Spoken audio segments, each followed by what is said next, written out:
علمتنا رب علمنا الذي ينفعنا رب فقهنا وفقه أهلنا وقرابتي لنا في ديننا أما بعد. Yang saya hormati segenap Bapak Ibu hadirin hadirat jamaah sholat subuh pagi hari ini yang dirahmati oleh Allah Subhanahu wa Ta'ala dan yang dicintai oleh Allah Subhanahu wa Ta'ala. Tentunya juga Allah tidak hanya mencintai kita, menyayangi kita, tapi Allah memberikan ampunan pada kita pada pagi hari ini. Bersyukur kita kepada Allah Subhanahu wa Ta'ala atas semua nikmat yang Allah berikan pada kita, sehingga sampai saat ini kita masih dalam keadaan sehat walafiat, dan kita juga masih mampu untuk bisa menjalankan perintah Allah Subhanahu wa Ta'ala, melaksanakan ibadah sholat subuh yang baru saja kita kerjakan. Semoga ibadah sholat subuh yang baru saja kita kerjakan diterima oleh Allah, dan segala rangkaian ibadahnya yang ada pagi hari ini, termasuk saat ini kita yang masih duduk bersama di sini setelah sholat subuh sambil berzikir kepada Allah Subhanahu wa Ta'ala sampai nanti tiba waktu syuruk.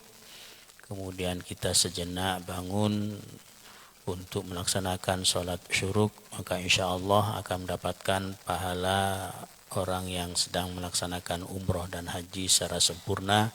Kata Rasulullah SAW dalam hadisnya, man shalla subha jama'atan thumma jalasa wa qa'ada wa dzakarallaha ta'ala hatta tashruqa syamsu thumma yusalli rak'ataini a'tahu Allah ta'ala ka ajri umratin wa hajjin tamman. Siapa saja yang melaksanakan sholat subuh berjamaah, kemudian setelah sholat dia duduk sejenak sambil berzikir kepada Allah Subhanahu wa Ta'ala sampai waktu syuruk tiba, kemudian dia berdiri melaksanakan sholat 2 rakaat sholat sunat syuruk, maka Allah akan memberikan pahala padanya, pahalanya orang yang sedang melaksanakan ibadah umroh dan haji secara sempurna. Semoga semua apa yang kita usahakan pada pagi hari ini akan kita dapati dari Allah SWT, tentunya dari segala pahala yang akan Allah berikan pada kita. Amin ya rabbal alamin. Dan juga kita tak lupa untuk bersyukur kepada Allah yang saat ini bangsa dan negara kita itu baru saja beberapa hari yang lalu merayakan hari ulang tahunnya HUT RI yang ke-80 tahun. Tak terasa hampir 1 abad bangsa dan negara ini merdeka secara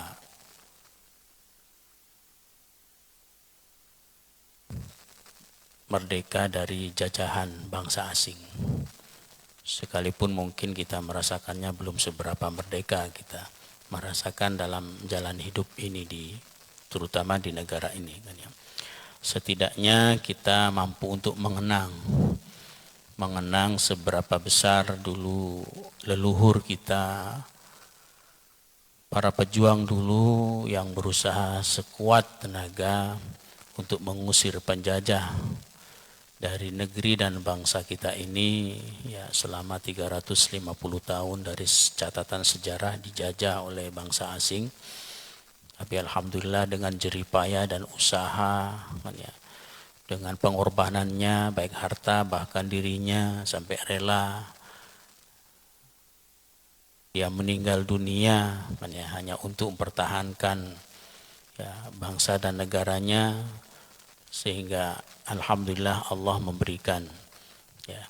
memberikan kemerdekaan ya pada negeri dan bangsa kita ini kan ya, sampai saat ini sudah 80 tahun. Bagaimanapun itu harus kita syukuri sebagai warga negara yang baik kan ya, sebagai warga negara dan bangsa yang cinta terhadap tanah air kan ya, karena bagaimanapun negara dan bangsa kita ini adalah negara kita, bangsa kita yang harus kita syukuri, ya. Karena kalau kita tidak bersyukur sebagai penduduknya, maka pastinya nanti Allah akan memberikan azab, ya. Bisa jadi nanti terulang lagi, bahkan lebih besar lagi kejadian yang pernah terjadi pada saat itu ketika negara kita dijajah oleh bangsa asing, ya. Seperti halnya ketika Allah mengingatkan kepada Bani Israel saat itu dalam surat Ibrahim, di saat mereka oleh Allah diberikan nikmat yang sangat besar sekali dalam kehidupan dunianya, yaitu nikmat di saat mereka itu sudah terlepas dari jajahan Fir'aun dan kroni-kroninya, seperti yang Allah sampaikan dalam surat Ibrahim. Kata Allah, wa idh qala Musa liqaumihi dzkuru ni'matallahi idh anjakum min ali fir'auna yasumunakum su'al adzab yudzabbihuna abna'akum wa yastakhyuna nisa'akum, ya. Wa fi dzalikum bala'um mir rabbikum azim. Kata Allah, dan ingatlah ketika Nabi Musa mengatakan pada kaumnya, wahai kaumku, ingatlah kalian terhadap nikmat yang Allah berikan pada kalian. Bukan nikmat di saat mereka diberi makanan oleh Allah dari atas langit. Bukan nikmat di saat mereka terselamatkan dari azab. Bukan nikmat ketika mereka itu oleh Allah dihidupkan kembali. Saat Allah mengazab mereka disambarkan petir, kemudian Allah hidupkan kembali.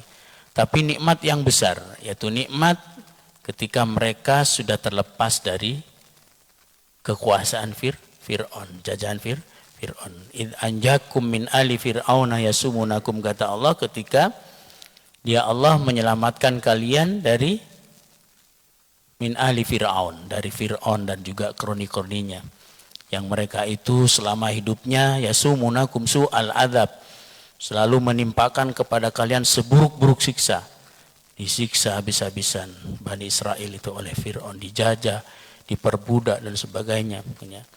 Dan bahkan mereka yudzabbihuna abna'akum, membunuh anak-anak laki-lakinya.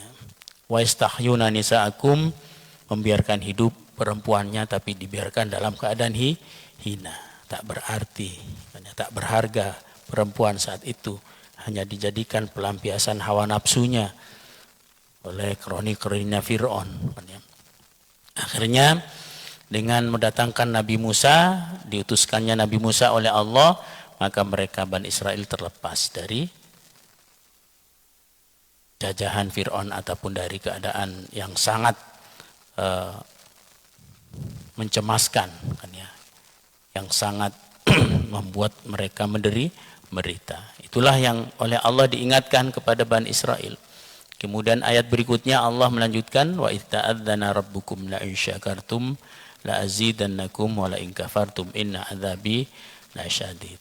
Dan ketika Tuhanmu memaklumkan, jika kalian bersyukur terhadap nikmat yang Allah berikan pada kalian, maka la azidannakum, Allah akan terus tambahkan nikmat.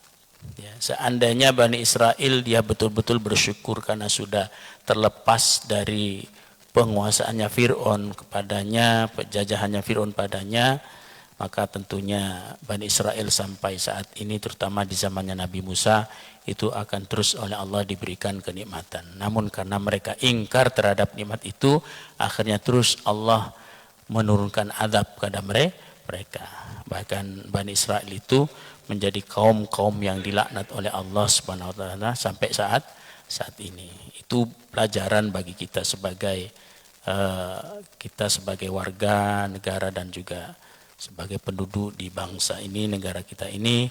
Tentunya saat ini kita yang berada di momentum, ya, hari ulang tahun kemerdekaan Republik Indonesia, kita harus bersyukur pada Allah, karena bagaimanapun sekalipun atas perjuangan dengan gigihnya, usahanya leluhur kita dahulu dalam untuk mengusir penjajah, ini tak terlepas dari rahmat dan pertolongan Allah Subhanahu wa taala, kan ya. Makanya di dalam alinea undang-undang itu di situ disebutkan bahwa dengan rahmat Allah, kan ya, bahwasanya negara kita ini bisa memerdekakan, kan ya, dari penjajahan bangsa lain. Kita harus bersyukur. Cara bersyukurnya itu ya teruslah kita berusaha untuk menjadi warga negara ataupun penduduk bangsa yang ada di negara kita ini menjadi penduduk yang baik, ya, yang taat pada Allah Subhanahu wa taala, dan tentunya kita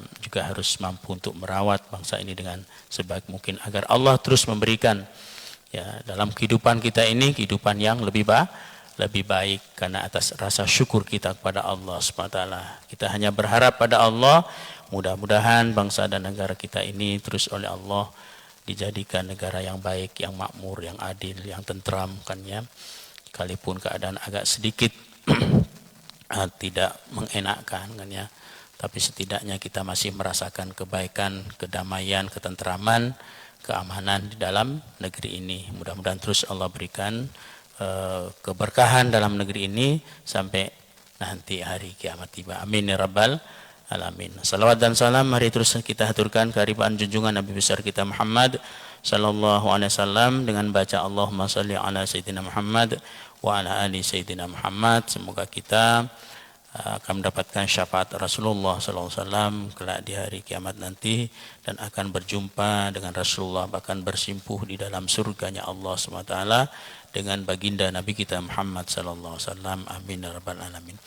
Bapak Ibu jamaah salat subuh yang dirahmati oleh Allah, kembali pagi hari ini kita lanjutkan ngaji kita, yaitu ngaji kitab An-Nasaihul Ibad. Setelah beberapa kali pertemuan kami tidak bisa hadir untuk mengisi kajian setiap pagi hari ini di hari Kamis pagi hari ini karena ada sedikit keperluan, dan alhamdulillah berkat doa Bapak Ibu juga dan juga berkat doa kami Allah kembali mempertemukan kita pada pagi hari ini. Ini juga merupakan satu nikmat dari Allah Subhanahu wa taala. Kalau dalam pepatah di situ disebutkan al-liqa yalzamu alaihil firaq wal firaq la yalzamu alaihil liqa. Dalam pepatah Arab, al-liqa setiap perjumpaan pertemuan itu pasti akan berujung perpisahan, dan setiap perpisahan belum tentu kita bertemu. Jadi setiap perjumpaan apapun itu pasti akan berujung perpisahan. Kita berjumpa dengan siapapun itu pasti akan berpisah. Apalagi hanya bertemu, berjumpa kita seperti saat ini, setiap pagi hari ini, pasti akan berpisah satu saat nanti. Ya, sedangkan kita semua yang menjadi pasangan suami istri itu pasti akan berpisah. Entah nanti berpisahnya karena kematian atau berpisahnya karena penceraian, naudzubillah, kan ya. Pokoknya setiap sesuatu yang berjumpa itu pasti akan berpisah, kan ya. Wal firaq la yalzamu alaihi liqa. Dan setiap perpisahan belum tentu bisa berjumpa. Kalau kita terpisah dengan orang lain yang pernah kita jumpa, belum tentu kita berjumpa kembali. Kok seandainya kita bisa bertemu kembali dengan orang yang pernah kita jumpa, itu betul-betul karunia dari Allah Subhanahu wa taala. Apalagi kita oleh Allah dipertemukan dengan orang-orang baik, orang-orang soleh. Ini merupakan satu anugerah yang terbesar kita dalam hidup ini yang harus kita syukuri. Alhamdulillah Pak bisa berjumpa lagi dengan Bapak, ya. Ya ini ya harus kita bersyukur pada Allah agar Allah terus mempertemukan kita kembali dengan orang baik di tempat yang baik dan juga dalam keadaan baik, kan ya. Serta di dalamnya pun juga kebaikan-kebaikan yang ada yang disampaikan, ya, daripada kita bertemu dengan orang tetapi di dalamnya justru hal-hal yang tidak baik yang dibicarakan ataupun yang dilakukan, yang diperbuat. Berjumpa dengan orang tahu-tahu kita isinya hanya membicarakan aib orang lain, itu kan tidak baik, kan ya. Isinya hanya mungkin jumpa di momen-momen hari peringatan, isinya hanya joget-joget, ya kan ya, dangdutan, itu kan tidak baik, kan ya. Yang baik itu kita berjumpa dengan siapapun, keadaan apapun, di situ di dalamnya terdapat atau terisi dengan kebaikan. Seperti pagi hari ini alhamdulillah kita berkumpul di sini bukan untuk joget-joget, kan ya.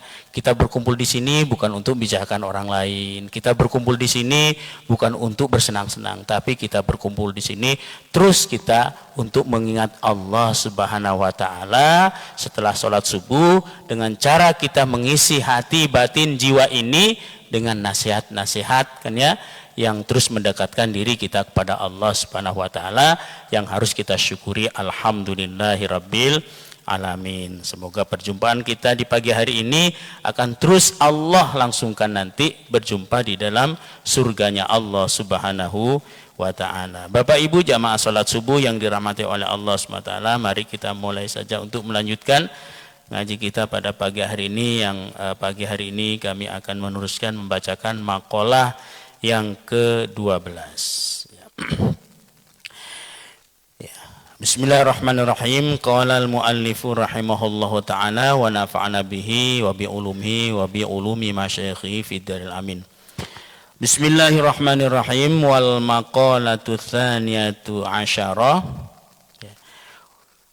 anin Nabi sallallahu alaihi wasallam, la saghirata ma'al israr fa innaha bil muwadhabati 'alaiha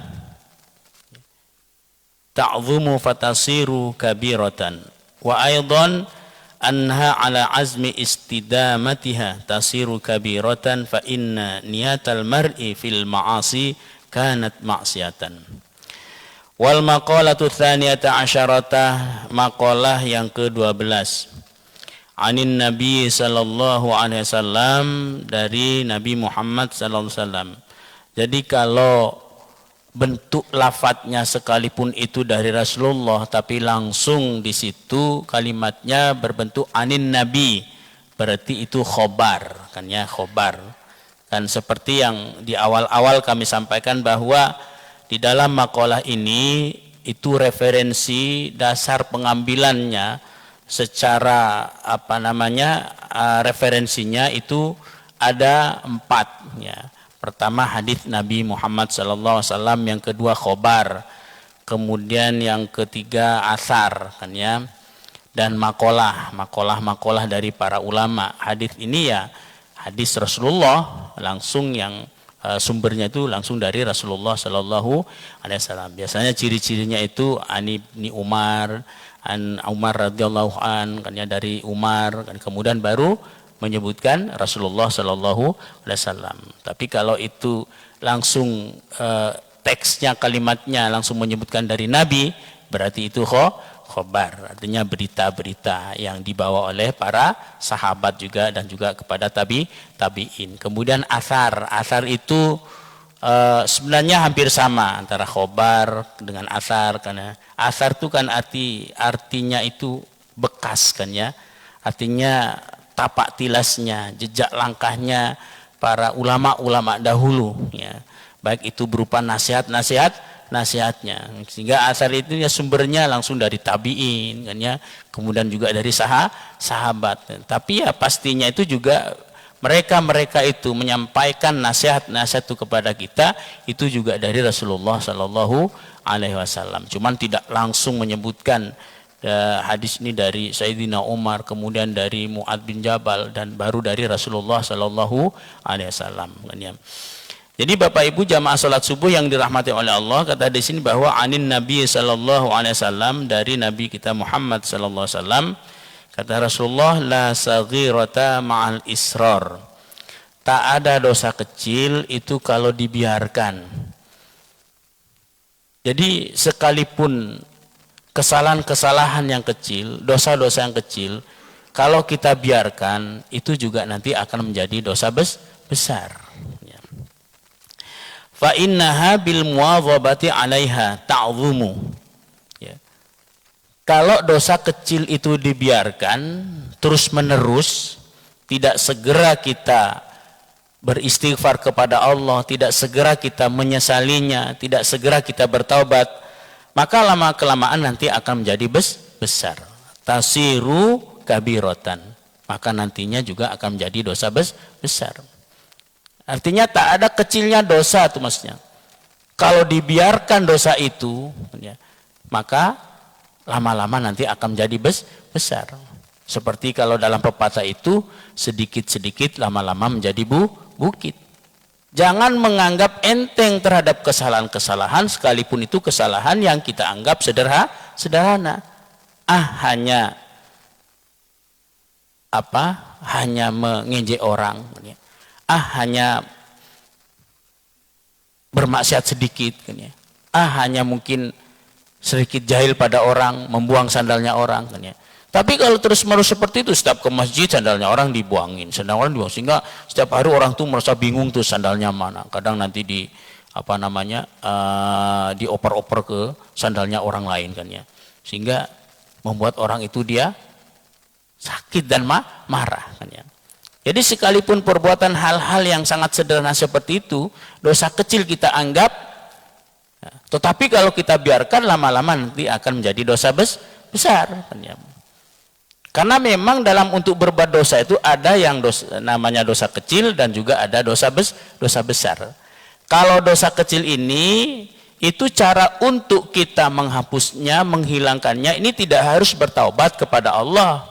Tidak harus kita baca istighfar. Tetapi dengan melakukan perbuatan-perbuatan yang baik, ini bisa menghapus dosa kecil. Seperti yang Allah sampaikan dalam Al-Quran, kata Allah dalam satu ayat, apa itu? Bahasanya, innal hasanati tudhibnas sayyi'at.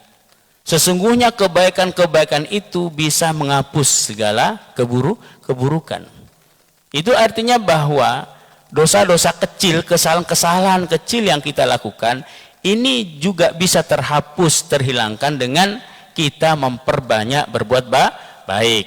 Atau seperti dalam satu hadis yang sering kita dengar setiap hari Jumat ya, yang disampaikan oleh khotib kan ya, yaitu kata Rasulullah, ittaqillaha haitsuma kunta wa atbi'is sayyi'atal hasanata tamhuha wa khaliqin nas bi khuluqin hasanin.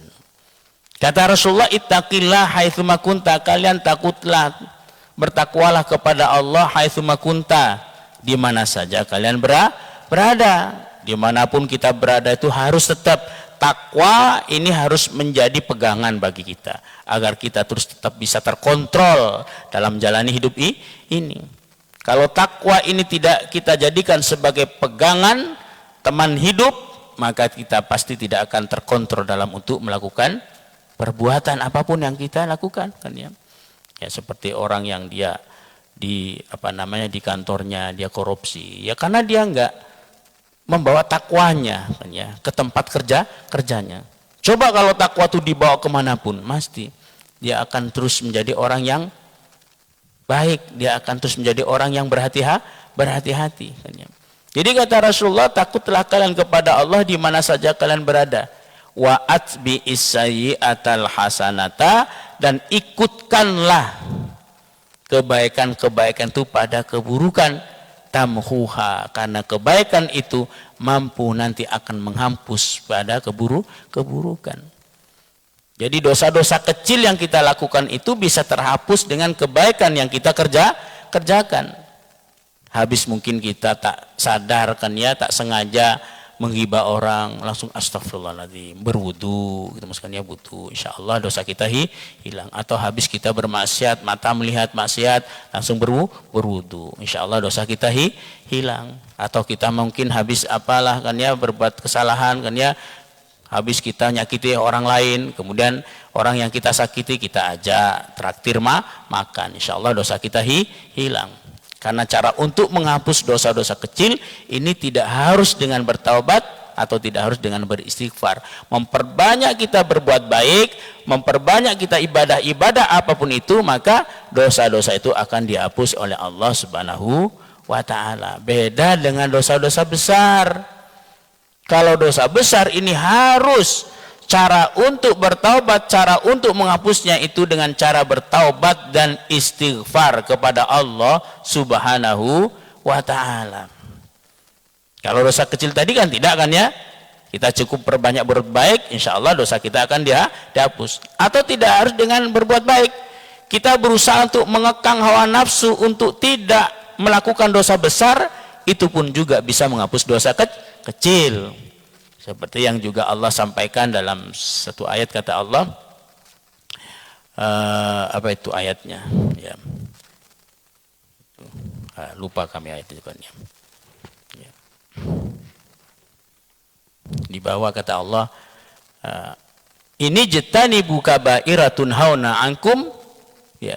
Kalau kalian menjauhi dosa-dosa besar yang dilarang kepada kalian, maka dosa-dosa besar kalau kalian menjauhi dosa-dosa besar yang Allah larang pada kalian, maka itu nanti akan bisa menghapus dosa-dosa kecil. Ini jtaniba al-kabairatun hauna ankum, ya. Jika kalian menjauhi dosa-dosa besar yang Allah larang pada kalian, maka nanti bisa menghapus dosa kecil. Dengan cara kita mengekang hawa nafsu, menahan diri untuk tidak terjatuh pada perbuatan dosa-dosa besar, maka Allah nanti akan menghapus dosa-dosa kecil kita. Seperti apa Pak dosa besar? Contohnya seperti zina, membunuh, riba. Riba ini kan juga termasuk bagian daripada dosa besar kan ya. Jadi dosa besar ini hanya bisa dihapus dengan cara bertaubat dan beristighfar kepada Allah. Tapi dosa-dosa kecil bisa kita hapus dengan memperbanyak perbuatan baik dan amal ibadah, serta bisa kita hapus dengan cara kita mengekang, menahan diri kita hawa nafsu untuk tidak terlanjur kepada perbuatan dosa besar. Tapi kalau dosa-dosa kecil itu dibiarkan, maka lama-kelamaan nanti akan menumpuk menjadi besar. Wala kabirata ma'al istighfar, dan tidak ada dosa besar kalau itu diikuti dengan istighfar. Sebesar apapun dosa yang dikerjakan seorang, kalau dia terus beristighfar kepada Allah, bertobat kepada Allah, maka dosa itu pun juga akan dihapus dan diampuni oleh Allah Subhanahu wa ta'ala. Karena Allah itu maha pengampun. Ampunan Allah ini jauh lebih besar daripada dosa-dosa manusia. Mungkin kita pernah ingat kan ya, di masanya tabi'in ada seorang, dia pembunuh bayaran, sudah membunuh 99 orang ya, yang dibunuh oleh dia. Kemudian baru dia menyesal dan ingin bertaubat ya. Dia mencari sosok guru atau seorang kiai, seorang ulama yang bisa membimbingnya untuk bertaubat ya, untuk bertaubat kepada Allah Subhanahu wa taala. Akhirnya mendatangilah seorang ulama ya. Satu ulama ini datangi, kebetulan ulamanya ini ya ulama idealis kan ya, ulama yang kurang kebijakannya cara untuk mengarahkan orang-orang yang berdosa cara untuk bertaubat. Datangi kepadanya, datang padanya, dia bercerita menyampaikan bahwa ya Syekh, ya ulama, saya ini orang yang banyak dosa, telah membunuh 99 orang, apakah masih ada harapan untuk diampuni? Kemudian kata ulama tadi, sudah tak ada, kamu tak ada jalan lagi, itu terlalu besar. Akhirnya karena dia jengkel, marah kan ya, sekalian dibunuh itu kiainya. Genaplah 100, tambah menyesal ya. Karena apa? Karena dia sudah membunuh 100 orang, sehingga tambah panik dia itu, tambah menyesal. Kemudian berusaha mencari lagi kan ya seorang ulama yang bisa membimbingnya ya, yang bisa menasihatinya, yang bisa mengarahkan untuk agar dosa-dosanya diampuni oleh Allah Subhanahu wa taala. Akhirnya menemukan satu ulama yang sangat bijaksana. Didatangilah kepadanya, wahai kiai, wahai syekh, kan ya, saya ini telah membunuh 100 orang. Apakah masih ada harapan Allah mengampuni dosa-dosa saya? Kemudian kata ulama tadi itu, sebesar apapun dosamu, kalau kamu masih mau datang pada Allah untuk bertaubat, ampunan Allah jauh lebih besar daripada dosa-dosa manusia. Silakan kamu bertaubat pada Allah. Akhirnya dengan segera dia itu mencari masjid untuk bertaubat pada Allah. Namun di tengah perjalanan dia meninggal dunia. Kemudian saat itu ditentukan kan ya oleh Allah bahwa orang itu dia mati dalam keadaan husnul khotimah. Ya. Padahal kalau kita ukur ya kan ya secara hitung-hitungan kan ya, antara usaha dia untuk bertaubat kepada Allah dalam perjalanannya kemudian dia meninggal dengan sepanjang hidupnya yang dia isi untuk bermaksiat, berdosa kepada Allah, ini jauh lebih besar, lebih banyak, lebih lama dosa-dosanya daripada ya hanya sesaat dia menyesal dan berniat untuk bertaubat. Tapi kan Allah Maha Penyayang. Allah Maha Pengasih kan ya. Allah Maha Pengampun. Hanya orang itu sekalipun dosanya banyak, sepanjang hidupnya dia berbuat dosa, hanya sesaat saja dia ingin bertobat kepada Allah, langsung yang Allah catat itu perjalanan dia untuk bertobat kepada Allah Subhanahu wa taala, sehingga dia dicatat oleh Allah menjadi orang yang husnul khotimah dalam kematiannya. Ya. Ini menunjukkan bahwa dosa-dosa yang dikerjakan oleh manusia, oleh kita semua ini, itu sekalipun sebesar apapun masih ada harapan untuk diampuni oleh Allah Subhanahu wa taala. Dan kita juga jangan sampai membiarkan kan ya. Jangan sampai kita menganggap enteng terhadap kesalahan-kesalahan dan dosa-dosa yang kita perbuat. Ya. Justru harus kita segerakan. Bahkan kata Rasulullah dalam hadisnya, salah satu di antara perkara yang harus kita segerakan dalam hidup ini, yaitu segera untuk bertaubat kepada Allah Subhanahu wa taala. Ya. Jangan kita merasa kita tidak berbuat dosa, kan ya. Jadi semua orang tuh pasti akan berbuat dosa, kan ya. Kata Rasulullah, kullu bani Adam khata', setiap bani Adam itu pasti berbuat salah. Wa khairu khata'in at-tawwab. Sebaik-baik orang yang berbuat salah itu adalah yang bertaubat kepada Allah Subhanahu wa taala, ya.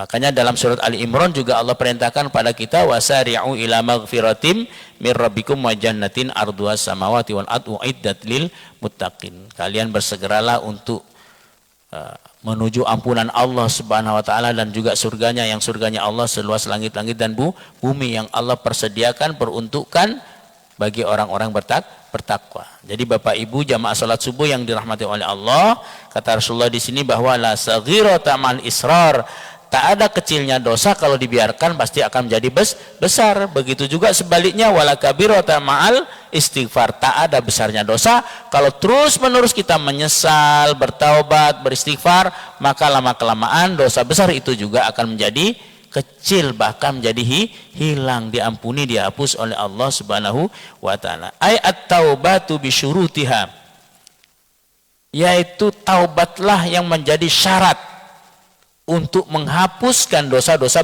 besar. Hanya dengan cara kita memperbanyak baca istighfar dan hanya dengan cara kita bertaubat kepada Allah, dosa-dosa besar kita akan diampuni oleh Allah. Kayaknya Pak, saya nggak pernah berbuat dosa besar, saya nggak pernah berzina, saya nggak pernah membunuh, kan ya. Tapi ada satu dosa yang sampai sekarang ini kita belum memahami secara jiwa, tidak menyadari. Apa itu? Riba. Riba itu juga bagian daripada dosa besar. Di antara riba itu banyak. Mohon maaf saja Bapak Ibu, termasuk dalam pengkreditan. Itu kan riba. Ya. Yang kata Allah itu, ya, kan dalam Al-Quran kan ya, bahwasanya orang-orang yang dia melakukan riba dalam hidupnya, nanti oleh Allah akan dibangkitkan itu dalam keadaan gila dari alam kuburnya. Ya. Kalau kita memang belum merasa untuk berhenti dalam hal itu, perbanyaklah istighfar kepada Allah, perbanyaklah bertaubat kepada Allah. Ya. Kita sampaikan kepada Allah bahwa saya belum sanggup ya Allah meninggalkan ini. Masih terlalu besar hawa nafsu ini dalam kebutuhannya. Ya. Perbanyaklah istighfar pada Allah dan bertaubat. Bisa jadi nanti Allah akan mengampuni dan memaafkannya. Jadi syarat kita untuk menghapus dosa besar itu bertaubat dan beristighfar kepada Allah Subhanahu wa taala. Fa innat taubata tamhu atharul khati'ah. Maka sesungguhnya taubat ini bisa untuk menghilangkan bekas-bekas kesalahan. Jadi dengan cara bertaubat tidak hanya Allah ampuni dosa-dosa kita, tetapi bekas-bekas kesalahannya ini dihilangkan oleh Allah Subhanahu wa taala, sehingga nanti ketika orang-orang yang dia datang kepada Allah dengan membawa dosa yang banyak di dunia, tetapi dia sudah selalu bertaubat kepada Allah Subhanahu wa taala, sehingga nanti di hadapan Allah sekalipun ada memang kantong-kantong dosanya, tapi di dalamnya dosanya sudah enggak ada. Bekas-bekas dosanya itu sudah dihapus, dihilangkan oleh Allah Subhanahu wa taala. Wa in kanat kabiratan, sekalipun itu dosa besar. Ya. Waruya hadzal hadits ad-Dailimi an Ibnu Abbas lakin bitaqtimil jumlatil akhirati anil ula. Dan ini hadis yang diriwayatkan disampaikan oleh Dailimi an Ibnu Abbas, dari Ibnu Abbas, lakin bitaqtimil jumlah, tetapi mendahulukan jumlah al-akhirah yang akhir, anil ula dari yang pertama. Artinya ini mendahulukan kalimatnya itu la saghirata ma'al israr. Kemudian baru Rasulullah menyebutkan wala kabirata ma'al istighfar. Jadi pada intinya itu bahwa tak ada kecilnya dosa kalau dibiarkan pasti akan menjadi besar, dan juga tak ada besarnya dosa kalau kita terus bertobat beristighfar pada Allah, maka dosa itu akan menjadi kecil, bahkan akan menjadi hilang. Pada dasarnya bahwa dalam hidup ini kita haruslah memperbanyak beristighfar kepada Allah SWT, kita harus memperbanyak bertaubat kepada Allah, kita harus memperbanyak mengakui atas segala kesalahannya, atas segala dosanya. Maka insya Allah kalau kita menjadi orang-orang yang ahli istighfar, ahli bertaubat kepada Allah, maka kita nanti oleh Allah akan dibersihkan dari segala dosa, sehingga nanti kembali kita kepada Allah meninggal dalam keadaan bersih dari segala dosa dan kesalahannya. Mudah-mudahan saja sebelum kita meninggal dunia Allah masih berikan kita kesempatan untuk bertaubat kepadanya, dan semoga dosa-dosa kita semuanya diampuni oleh Allah SWT. Amin ya rabbal alamin. Al-Fatihah. A'udzubillahi minasyaitonirrajim. Bismillahirrahmanirrahim. Alhamdulillahirabbil iyyaka na'budu wa iyyaka nasta'in. Ihdinas siratal mustaqim, siratal ladzina an'amta 'alaihim ghairil maghdubi 'alaihim waladdallin. Amin. Mungkin saja dari kami, sekian dulu, terima kasih dan mohon maaf. Hadanallahu wa iyyakum ajmain. Assalamualaikum warahmatullahi wabarakatuh.